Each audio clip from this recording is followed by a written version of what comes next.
Ta sporazum o premirju v Libanonu je lažen. In če ste se spraševali, zakaj se ti konflikti na Bližnjem vzhodu ustavijo sredi bojev s sporazumom, ki nič ne pomeni, in zakaj te vojne nikoli niso dokončno končane, dobrodošli. To je JNS-TV, pogrobimo se. Da bi razumeli nenavadne konflikte na Bližnjem vzhodu in posebej to, kar se trenutno dogaja v Libanonu med Izraelom in Iranom, morate najprej prepoznati vzorec. In ta vzorec lahko jasno vidite, če pogledate zgodovino Libanona. Libanon je bil na več načinov zasnovan kot eksperiment. Ideja je bila sistem delitve oblasti med različnimi verskimi in političnimi skupinami, ki je bil predvsem vzpostavljen po njegovi neodvisnosti in kasneje formaliziran, kjer je bila oblast razdeljena med kristjane, sunite, šiite in druge. Presenečenje, to v resnici ni delovalo. Ta krhek sistem se je na koncu zrušil med libanonsko državljansko vojno leta 1975, ki je trajala približno 15 let. Različne skupine so si ustvarile lastne oborožene sile in ko se je vojna končala, številne od teh oboroženih struktur niso popolnoma izginile. Hezbolah je bil najuspešnejši in je postal dobesedno država v državi. A k temu bomo prišli čez trenutek, saj se konflikti z Izraelom v resnici niso začeli s Hezbolahom. Začeli so se s skupino, imenovano PLO, skupino palestinskih teroristov, ki so se preselili v Libanon in si zadali nalogo, da osvobodijo Palestino s terorizmom, predvsem na meji z Izraelom. Leta 1982 je Izrael vstopil v Libanon, da bi odstranil PLO, ki je že leta izvajal napade z juga, in to mu je uspelo. PLO je bil izgnan, njegovo vodstvo je bilo preseljeno, njegova operativna prisotnost v Libanonu pa razpuščena. Vendar je Izrael šel nekoliko dlje, kot so bile Združene države pripravljene podpreti, in se namesto obljubljenih 40 km pomaknil proti Bejrutu. In slike, ki so išle iz te kampanje, so ustvarile velik pritisk na Washington strani njihovih arabskih zaveznikov. Ironično, te slike niso bile posledica Izraela, temveč spopada med krščanskimi Arabci in muslimanskimi Arabci. A resnica je zaostajala za medijskimi lažmi in škoda je bila že narejena. Združene države, ki so se bale za svoj odnos z arabskimi državami, so diplomatsko posredovale, ustavile Izrael in izpogajale dogovor, ki je PLO omogočil varen izhod namesto uničenja. Širša strateška vizija pa se je sesula. V praznini, ki je sledila, je Iran okrepil Hezbolah. Ena grožnja je bila odstranjena, žal pa je nastala še nevarnejša. V 2000-ih je Izrael po skoraj 20 letih vzdrževanja neke vrste varnostne cone v južnem Libanonu in boja proti vse bolj utrjeni Hezbolahovemu uporu pod stalnim mednarodnim in notranjim pritiskom umaknil svoje sile. In v trenutku, ko je Izrael odšel, je Hezbolah prevzel nadzor, utrdil svojo oblast in razglasil zmago, ter umik predstavil kot dokaz, da lahko vztrajen odpor prisili Izrael k umiku. Prave zmage ni bilo, samo popolnoma niso izgubili, kar je zanje zmaga. Toda, kot pravi, iranski proksi so razumeli, da je zmaga veliko bolj povezana s tem, da ljudi prepričajo, da so zmagali, kot pa z resničnim vojaškim uspehom. Ta pripoved je postala njihovo dolgoročno orodje za novačenje, orodje za financiranje in strateški načrt. Konflikt se je učinkovito končal, vendar oni niso prenehali. Konflikt je postal tako hud, da je celo OZN posredovala, a kljub temu se niso držali nobenega dela dogovora. Napadi so se nadaljevali in načrtovanje njihove širitve se je začelo. Leta 2006 je Hezbolah prečkal mejo, ugrabil izraelske vojake in sprožil obsežno vojno. Izrael je začel obsežno vojaško kampanjo in imel v nekem trenutku resnično priložnost, da prekine glavno oskrbovalno pot Hezbolaha skozi Sirijo, v času, ko je bil Iran pod pritiskom in manj sposoben odziva. Ta poteza bi resnično končala Hezbolah, vendar je mednarodni pritisk znova zahteval prekinitev ognja, še preden bi se to lahko zgodilo. Rezolucija ZN številka 1701 je pozvala k razorožitvi Hezbolaha, vendar ni zagotovila nobenega mehanizma za uveljavitev tega. Izrael se je držal svojega dela dogovora, presenetljivo pa oni niso. Hezbolah se je ponovno okrepil, od 1000 raket do 10 000 in nato na več kot 150 000. Nepopolna zmaga je znova ustvarila močnejšega sovražnika. In potem znova. V zadnjem krogu spopadov Hezbolah že leta nadaljuje z obstreljevanjem. Obstaja premirje, vendar ga oni nikoli niso spoštovali. Po 7. oktobru so se v nekaj tednih pridružili. Dejstvo, da so ljudje tako navajeni raketnih napadov, da tega sploh ne dojemajo več kot kršitev premirja, je iskreno rečeno precej absurdno. In Izrael ima tega zdaj dovolj. Na to so se pripravljali leta, saj so vedeli in opazovali, kako se Hezbolah krepi in razumejo, da je nov spopad neizogiben. Tako Izrael izvaja eno najbolj sofisticiranih kampanj doslej. Močno oslabi vodstvo Hezbolaha, cilja na njegovo infrastrukturo in znatno zmanjša njegov arzenal. In spet premirje. In spet začetek obnove. Vedno znova in znova se ponavlja isti vzorec. Teroristi stopnjujejo napetosti, Izrael začne vojno, ki jo podpira ZDA. Ko pridejo do konca, jih ZDA ustavijo. Teroristi so ranjeni, a niso mrtvi. Ponovno se organizirajo, obnovijo in nadaljujejo. Torej se postavlja očitno vprašanje, zakaj se to nenehno dogaja? Da bi na to odgovorili, morate razumeti, da Združene države nikoli niso imele le enega cilja na Bližnjem vzhodu. Vedno je imela vsaj 3. In tragedija Libanona je v tem, da ti 3 cilji skoraj nikoli niso bili usklajeni hkrati. Prvi cilj je geopolitičen. Preprečiti sovražnim velikim silam vstop v regijo. Najprej Sovjetska zveza, danes pa Rusija, Kitajska in, kar je najpomembneje, Iran. Kot ste verjetno že razumeli, je geopolitična lega Bližnjega vzhoda ključnega pomena, tako za Evropo kot za Ameriko. In zato dovoliti sovražnikom, da pridobijo oporišče in nadzor. Še posebej, ko razumete, da imajo te države težnjo k ekstremizmu, kar je res problematično. In če želite ustaviti sovjetsko širitev v 60., 70. ali 80. letih, vas sploh ne zanima, da bi se to razširilo v arabske države. Kar nas pripelje do drugega. Drugi razlog je ohranjanje stabilnih odnosov z arabskimi državami, katerih sodelovanje je ključno za energetsko varnost, regionalno stabilnost in širše strateško usklajevanje. Vemo za nafto, vemo za trgovino, vemo za njihov vpliv na milijone in milijone ljudi po vsem svetu. Zato je Amerika zelo zainteresirana, da arabske države ostanejo naklonjene Ameriki. Tretji razlog je seveda podpora Izraelu, ki je stalni steber ameriške zunanje politike že od leta 1948. To ni zgolj verska zadeva. Gre za razumevanje, da smo pravzaprav edini pravi zahodni subjekt tukaj. In če želite uresničiti prvi in drugi razlog, morate imeti močno prisotnost na Bližnjem vzhodu. Toda pravi problem tukaj je, da je drugi interes, torej ohranjanje arabskih zavezništev, večkrat prišel v neposreden konflikt s prvim, torej s popolno podporo izraelskim vojaškim ciljem. In ko pride do tega konflikta, se Združene države pogosto odločijo omejiti dejanja Izraela. To ni zato, ker bi želele, da Izrael izgubi, in Izrael v resnici nikoli ne izgubi, ampak zato, ker si ne morejo privoščiti, da bi izgubile vse ostalo. In to v praksi pomeni zelo specifičen vzorec. Izrael bi moral ukrepati, da odpravi grožnjo. Vojaško bi bil do neke mere uspešen, dovolj, da si zagotovi dolgoročno stabilnost. In potem, preden bi se ta uspeh lahko utrdil, bi operacijo ustavili in za seboj pustili vakuum. In v Libanonu, na Bližnjem vzhodu nasploh, vakuumi ne ostanejo prazni. Zapolnijo se.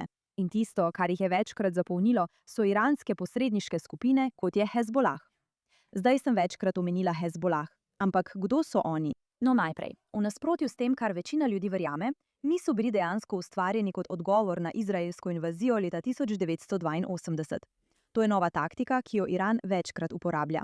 Oni pogledajo na izide zgodovine in na to, te izide nato prikažejo kot prvotne namene svojih dejanj. Odločitev za ustanovitev Hezbolaha je bila sprejeta v Teheranu leta 1979, takoj po iranski revoluciji, da bi ustvarili ognjeno groč okoli Izraela in posebej Libanona zaradi njegove neverjetne strateške lege.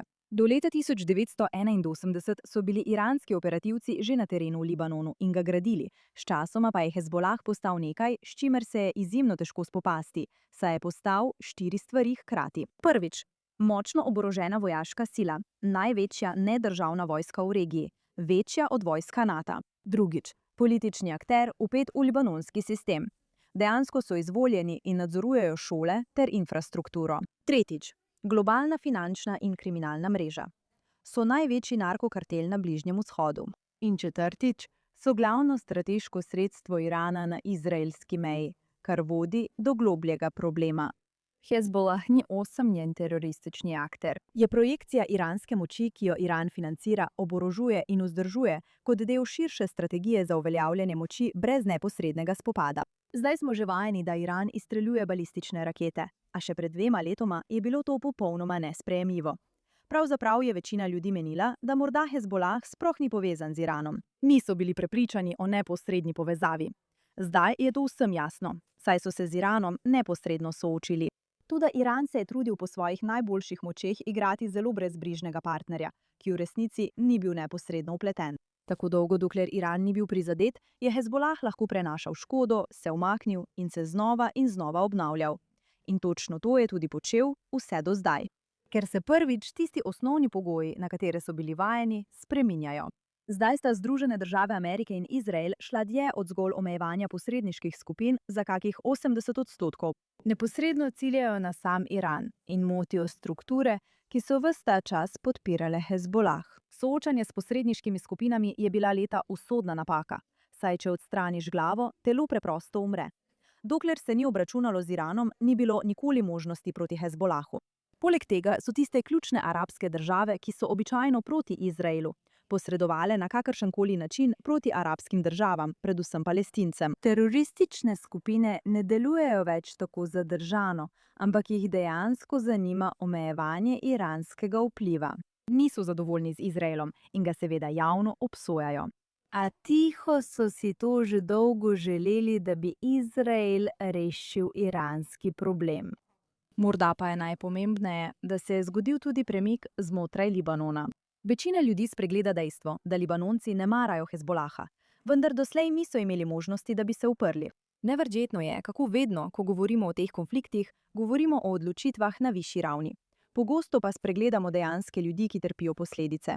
Ljudi v Libanonu in to, kar si oni želijo. In čeprav so razdeljeni, ker kot smo že rekli, so tam krščanski Arabci, šiitski Arabci, suniti in še veliko različnih vrst ljudi, veliko ljudi ni zadovoljnih s tem, kar se dogaja s Hezbolahom. Zdaj, bili so indoktrinirani, da verjamejo, da je Hezbolah tam zaradi Izraela, vendar to ni res. To je le pretveza, pod katero obstaja Hezbolah. Tam so zato, da lahko Iran nadzoruje Libanon in ga ohranja v popolnem kaosu, da bi ga lahko uporabil kot izhod na morje. Ko slišite, da se Izrael bori proti Libanonu, to ni res. Izrael se bori proti Hezbolahu, ki se je zasidral v Libanonu. Izrael že dolgo zahteva, da Libanon prevzame odgovornost in razpusti Hezbolah, vendar vlade tega niso bile sposobne ali pa niso bile pripravljene storiti. Zdaj je nova libanonska vlada pokazala stopnjo politične volje za uveljavljanje suverenosti, ki je v preteklih desetletjih ni bilo. To je nov pojav. In prav oni so tisti, ki so podpisali sporazum in so zdaj v Washingtonu na pogajanjih. Toda zato je trenutni dogovor o prekinitvi ognja nekoliko zavajajoč. Na papirju so pogoji jasni. Hezbolah naj bi se umaknil z juga, libanonska vojska naj bi prevzela nadzor, vlada pa naj bi uveljavila svojo suverenost. Toda to v resnici še nikoli ni delovalo. In kar je še pomembneje, ta sporazum ni sklenjen s Hezbolahom, ki ga lahko preprosto ignorira. Sklenjen je z Libanonom, zaradi česar ni posebej učinkovit. Ne pozabite, Hezbolah je država znotraj Libanona. Je drugačen subjekt kot libanonska vlada. Hezbolah je povedal, da jih dogovor ne zanima. In mimogrede, v preteklosti so bili sporazumi o premirju podpisani neposredno s Hezbolahom. Zdaj po odstranitvi Nasralaha in tisti operaciji s pozivniki ter strogih navodilih iz Irana se ne strinjajo, zato se Izrael ne umika popolnoma. Ohranja položaje in jasno sporoča, da ne bo dovolil novega kroga obnove, tudi če to pomeni nekaj konfrontacije z Združenimi državami. Zakaj torej zdaj resnično uvajajo prekinitev ognja, ko pa si je Izrael ne želi? Tudi Libanonci si je pravzaprav ne želijo, saj jim koristi, ko Izrael premaga del Hezbolaha. Hezbolah pa prav tako ni posebej zainteresiran, da bi se z njo strinjal. No, to nas pripelje nazaj k ameriškim interesom, o katerih smo govorili prej. Da bi to razumeli, moramo pogledati še širšo sliko in se osredotočiti na vojno z Iranom. Vsi vemo, da je Hezbolah Iranova najpomembnejša proksi skupina. Njegova prednja postojanka proti Izraelu pomeni, da je oslabitev Hezbolaha neposreden udarec iranski regionalni strategiji. In ker Iran obsežno pogaja z ZDA, jim to sploh ni všeč. Niti malo.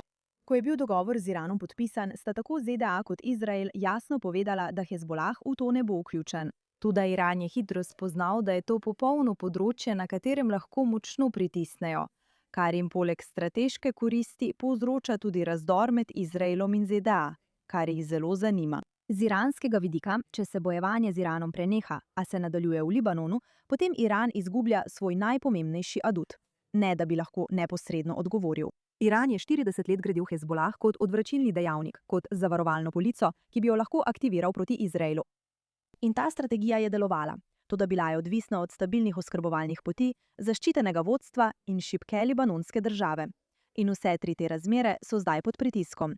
ZDA želijo, da je Iran vezan na dogovor, In to ni v skladu s tem, kar Izrael trenutno potrebuje, to je varnost na naši meji. Iran je to zatril. To razumejo, zato še bolj zaostrujejo svoje zahteve glede Hezbolaha. Zdaj, za Ameriko Hezbolah ni največja stvar na svetu. Toda ta iranski dogovor je, in zaradi njega so pripravljeni žrtvovati Hezbolah, tudi če je to slabo za Izrael. Spet se pojavi isti vzorec. Tokrat pritisk ne izvajajo arabske države, ampak gre za Iran in ameriške interese tam. Tako je razglašeno premirje z nekaj zanimivimi objavami na Truth Social Donalda Trumpa. Vendar Benjamin Netanjahu jasno pove, da bodo izraelski interesi ohranjeni. In želim biti iskrena z vami. Glede razlike med tem, kje smo zdaj, in tem, kje moramo biti. Ker mislim, da je iskrena različica tega pravzaprav bolj obetavna kot vsa ta senzacionalistična poročanja o zgodovinskem premirju, ki morda sploh ne bo zdržalo. Premirje bo trajalo 10 dni. Poroča pa se, da je Benjamin Netanjahu to sprejel pod pritiskom Donalda Trumpa, namesto da bi si Izrael to želel pod svojimi pogoji. Benjamin Netanjahu tega ne bi povedal javno, vendar če pogledate, kam v Izraelu piha veter in kako se ljudje počutijo glede tega, je precej jasno, da to ni v skladu s tem, kar je bil izraelski načrt. Benjamin Netanjahu noče še ene polovične zmage, kjer je resnica ta, da lahko Hezbolah še naprej škoduje prebivalcem severa. To ne izgleda dobro za nikogar. Mimogrede, izraelske čete ostajajo, kar pomeni potencialno več žrtev. Zdaj delajo na tem, da bi jo zgradili na način, ki je podoben Hamasu, z rumeno varnostno cono, v kateri lahko ostanejo naše čete, da ne morejo prečkati meje. Toda Hezbolah še vedno ni razorožen. Libanonska vojska je še vedno slabše oborožena kot Hezbolah na lastnem ozemlju. Besedilo o prekinitvi ognja je boljše od vseh prejšnjih dogovorov glede tega, kaj zagotavlja Izraelu. Vendar je to še vedno le premor v konfliktu, za katerega izraelski premier sam pravi, da še ni končan. Nič od tega ni mir. To je preizkus, ali je mogoče trenutne razmere spremeniti v nekaj nekoliko bolj trajnega, kar pa sama ne vidim kot možno. Poglejte, res ne mislim, da ta prekinitev ognja karkoli pomeni. In res nisem za to. Za me je varnost Izraela najvišja prioriteta, tudi če razumem druge dejavnike, ki so na kocki. In veliko ljudi je zaradi tega besnih. Že tako dolgo vstopamo v vojne in izstopamo iz njih, in zdi se mi, kot da spet popuščamo in bomo morali kmalu znova reševati ta konflikt. Vendar, če gledamo vzorce, je tukaj nekaj nekoliko drugače kot prejšnjič. Izrael je v tokratni konflikt vstopil z obveščevalnimi podatki o poveljniški strukturi Hezbolaha, ki so bili kakovostno drugačni od vsega, kar je imel v prejšnjih spopadih. Operacija s pozivniki ni bila le taktično briljantna. Odražala je leta potrpežljivega, metodičnega obveščevalnega dela, ki je prodrlo v komunikacije Hezbolaha tako globoko, da nihče zunaj Izraela ni vedel, da je to sploh mogoče. Mislim, da si tega ne bi izmislil niti Hollywood. Takšna priprava se ni zgodila zgolj kot odziv na krizo. To je bilo nekaj, kar so ljudje gradili skozi leta, saj so razumeli, da prihaja nov krog in so nameravali biti pripravljeni na način, na katerega Izrael leta 2006 ni bil pripravljen. Netanjahujeva vztrajnost pri ohranjanju vojaških pravic tudi v času premirja ni stvar trme. To je pravzaprav lekcija iz let 1982, 2006 in 2024, ki je bila izrecno uporabljena. Lekcija, ki ni bila uporabljena, je, da brez odločilne zmage se vse skupaj samo vleče, prinaša več žrtev in vodi v naslednji krog. Izrael je 4-krat opazoval, kako so premirja postala mehanizem, s katerim se je Hezbolah ponovno okrepil. Tokrat besedilo premirja ohranja Izraelovo sposobnost, da to prepreči. In to je strukturna razlika, ki resnično šteje. A to tudi pomeni, da se vojna v resnici ne končuje. Libanonska vlada je odšla v Washington, čeprav je Hezbolah to prepovedal, zavrnila je iransko pokroviteljstvo in pokazala, kaj poskušajo narediti z omejenimi zmožnostmi, a z resnično politično voljo, da postanejo država, ki se sama upravlja, kar je čudovito. In to je odlično. To se v zgodovini teh konfliktov še nikoli ni zgodilo. Libanonska vlada bi dejansko lahko podpisala mirovni sporazum z Izraelom. To bi bilo zgodovinsko. In to je glavni cilj. Poskušati vključiti čim več držav v nekakšen mirovni dogovor z Izraelom, da bomo lahko vsi skupaj delovali pri ustavljanju terorizma. To se sliši neverjetno, ampak tudi dogovor z Egiptom je bil nekoč takšen. A kljub vsem tem različnim izjavam je še vedno več 10 000 Izraelcev, ki se že več kot 2 leti niso mogli vrniti v svoje domove na severu. To je še eno razočaranje, še en občutek zgroženosti, ki bo na koncu prinesel še več žrtev. Pomembno je priznati osebno žrtvovanje tolikih ljudi za večje geopolitične cilje. Jeza, ki jo povzroča ta sporazum, je razumljiva. Izrael se od svoje ustanovitve bori za varno severno mejo. 80 let ameriške vpletenosti v Libanon, ki je bila včasih koristna, včasih ovira, vedno pa zapletena, nas je pripeljalo do trenutka, ko se strukturni pogoji za dejansko rešitev te težave začenjajo nekako usklajevati. Še zdaleč nismo tam, še vedno je treba veliko narediti. A upajmo, da se začenjamo učiti se iz zgodovine in razumeti, da odvračanje ali dogovori o prekinitvi ognja v resnici ne pomenijo veliko. Veste, kaj se bo zgodilo naprej, se še vedno piše. Vendar mislim, da je pomembno, da razumete vso težo tega, kar je bilo zgrajeno, da smo prišli do sem. Kot vedno na Bližnjem vzhodu se ukvarjate z majhnimi mikrogeopolitičnimi vprašanji in makrovprašanji, različnimi interesi, različnimi potrebami, različnimi državami. In mislim, da vsi na tej točki razumemo, da je konec terorizma. Natančneje, konec teroristične države res pomemben. In vendar hkrati sodbe o nafti in mirovnih sporazumih pogosto prevladajo nad tem. To je nekaj, česar kot družba ne moremo zahtevati. Na začetku te epizode sem rekla, da mislim, da je ta dogovor o premirju lažen, ker je res lažen. Ni premirja. Vsi se še vedno borijo. To je le kos papirja, ki naj bi ustvaril vtis, da se stvari premikajo naprej, čeprav se v resnici ne. Da, stvari se spreminjajo. Da, razumevanje se premika v pozitivno smer, ampak Hezbolah ni izginil. Da, bili so močno, drastično zmanjšani. Mislim, da je bilo po besedah Netanjahuja včeraj odstranjenih 90% njihovih zmogljivosti. Ampak hkrati vemo, da lahko s tistimi 10% to ponovno zgradijo na 200 ali 300%. In to je nekaj, kar moramo vsi zahtevati. Sem Ira K. In se vidimo naslednjič.